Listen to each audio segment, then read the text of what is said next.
In this final part of the Moffat saga, we will be taking another look at the Moffat era, going series by series.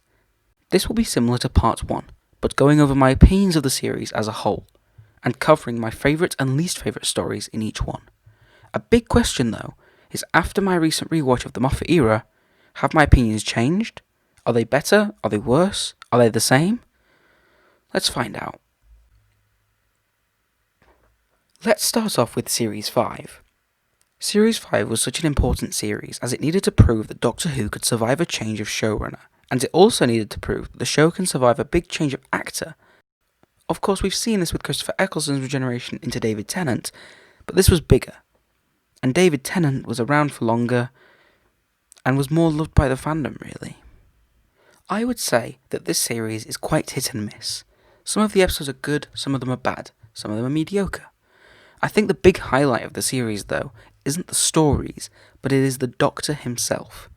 Matt Smith killed this, which is tricky, considering he had to follow on from the infamous David Tennant. His mix of charm, humour, charisma made a fantastic personality for the Doctor. My favourite story of Series 5 would probably have to be The Hungry Earth, Cold Blood. This is the sequel to Warriors of the Deep, and the fourth story in the Silurian storyline. And this really is a great two-part. Chris Chibnall managed to find a great way of making this enjoyable for classic fans, while also having it make sense for modern viewers. For classic fans, you get to see this from the Doctor's perspective. This story is like another chance for the Doctor to create peace between Silurians and humanity, which makes it all the more terrible when he fails again. For modern viewers, the story itself acts in some ways as a rehash of the Silurians, but it's different enough and it's enjoyable in its own right, and still makes sense as a sequel. My least favourite story in Series 5 definitely has to be Vincent and the Doctor. This story seems to be a bit of a fan favourite in the fandom, but I really don't understand why. I can kind of understand why people like the gallery scene towards the end, but I just don't get it with the rest of the episode. I don't like any of it. The whole story is just boring, and that gallery scene at the end is directed well, but I don't care about Vincent in the slightest, so I just don't feel anything when watching it other than boredom.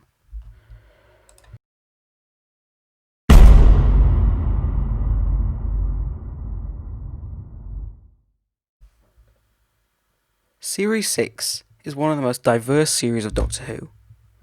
I think this series gets a lot of love, but I also see it get a lot of hate too. Personally, I'm not a huge fan of this series, both because of its stories and also because of its format. This series has the first major format change of the modern series. Being split into two parts, Series 6 feels quite inconsistent in its tone and vibe, which doesn't help because it has one of the biggest set of story arcs we've ever seen until this point. My favourite episode in Series 6 is definitely Closing Time. To be fair, it is quite an odd story, and I can perfectly understand why a lot of people dislike it, but I really enjoy it. The dynamic between Matt Smith and James Corden is electric. I love Craig as a character, and I kind of wish he could have been in Series 7 just to make it a trilogy of episodes, but oh well. This series, of course, features the Cybermen as well.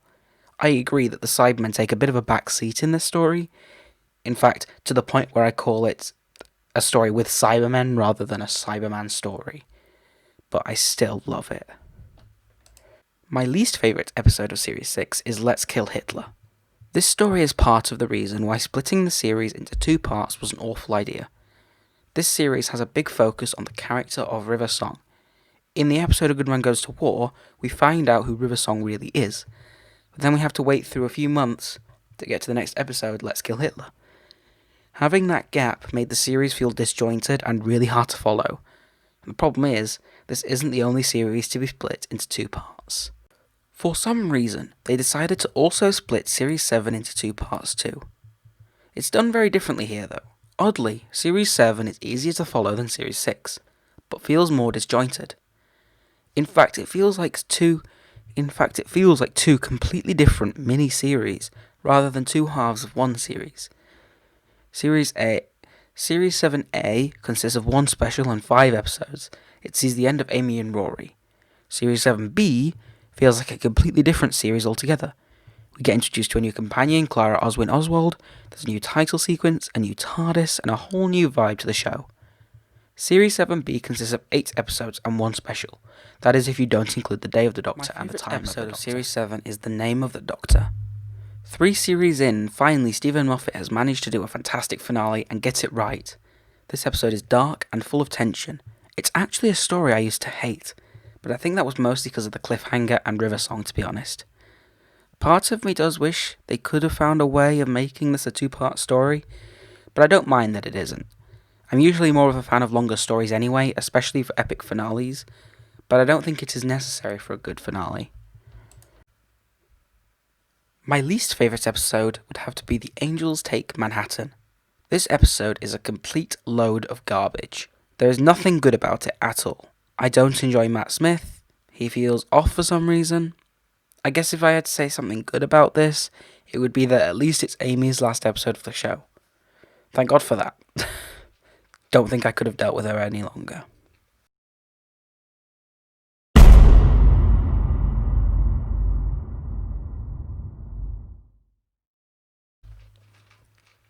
Finally, the BBC saw sense and decided to bring the series back into 1 part again for the 8th series. Just a shame that Moffat lost his sense and made it worse than Series 7. Yeah, I'm not a fan of this series. It has a good few stories, but it also has a few bad ones. But the tone of this thing is so off, and I find the 12th Doctor unbelievably unlikable. Clara Oswald has become a really awful companion. The format of this series is off too. It's a shame, but not only did they reduce the series to just 12 episodes, but it only has 1 2-parter. Which granted is better than Series 7, which didn't have any, but it's a shame they decided to reduce the amount of 2-parters per series. Okay, let's say something positive about this thing.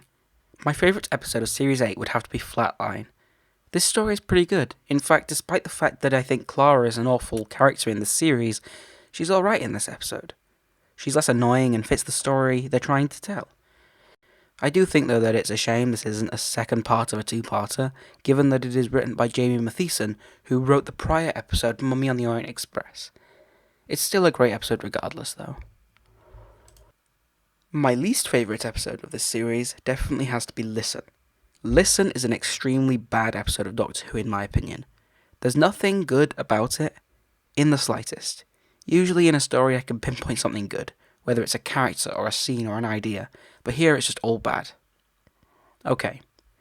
Well, maybe the idea of a creature with perfect hiding is an interesting idea, but the way this episode shows the idea off, it's done with a horror tone, which I hate. I love the idea, but the execution is just awful. And that isn't even going into Clara's focus of the story. Series 8 has a story arc focusing around the companion Clara Oswald and her newfound love interest, Danny Pink. Personally, I don't mind Danny Pink as a character. I think he's a good enough guy with an interesting backstory, and I think that Samuel Anderson does a great job at portraying the role. I just wish that relationship hadn't happened because I hate it so much. It feels forced, it doesn't feel natural, and the scenes with the two of them together just feel cringy. The relationship has a prominent place in Listen, The Caretaker, and Dark Water, Death in Heaven. And it ruins those episodes. I mean, Listen was already bad anyway, but it just makes it worse though.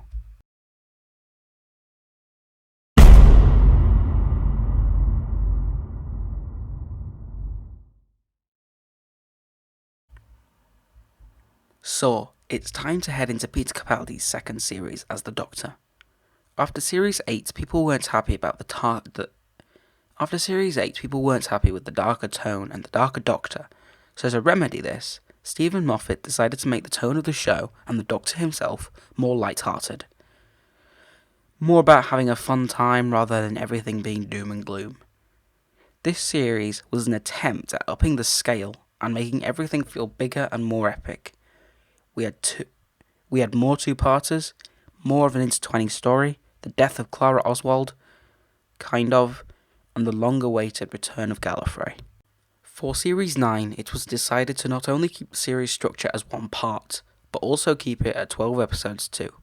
But a big difference between the format of Series 8 and this is that there are more two-parters, and more intertwining stories. Every episode seems to connect to another except for Sleep No More. From an opener featuring the Daleks, Davros and Missy, to a finale featuring the Time Lords and the return of Gallifrey, this was setting itself up to be the biggest series of Doctor Who ever. I would say that my favourite episode of this series is the Zygon Invasion, the Zygon Inversion. This story is great. There isn't really much negative I have to say about it, other than Clara and Bonnie annoy me quite a bit throughout. I love the Zygons as a villain, and it was nice to have a proper full story with them in the modern series. As much as I love Day of the Doctor, the Zygons don't feel as prominent as I would have liked in that story. My least favourite episode of this series is definitely Hell-Bent. However, I have already covered my thoughts on that episode in part 2, so instead I'll be covering my thoughts on my second least favourite episode, Sleep No More. Sleep No More is an odd one for this series. As I mentioned earlier, it's the only episode in Series 9 that doesn't connect to any other episode. On its own, it's quite strange. It's made in a found footage style, but then adding the fact that it's the only completely standalone episode of the series just feels quite jarring to watch, if you watch the series in one go at least. It doesn't help that it's an utter bore. There is nothing really redeemable about it. I'm forgiving to it, as they tried something unique, but it just doesn't really work, to be honest.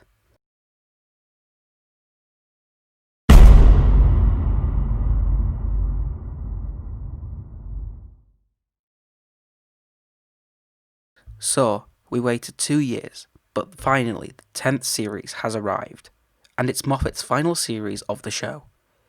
We get introduced to Bill, Nardole becomes a recurring character, and we say goodbye to the 12th Doctor. This is definitely Stephen Moffat's best series in my opinion. I enjoy most of the stories in this, and Bill is probably my favourite modern Who companion. My favourite story from this series is Twice Upon a Time. However, again, I've already spoken about it in part 2, so instead I'm going to talk about The Pyramid at the End of the World, my second favourite story of Series 10.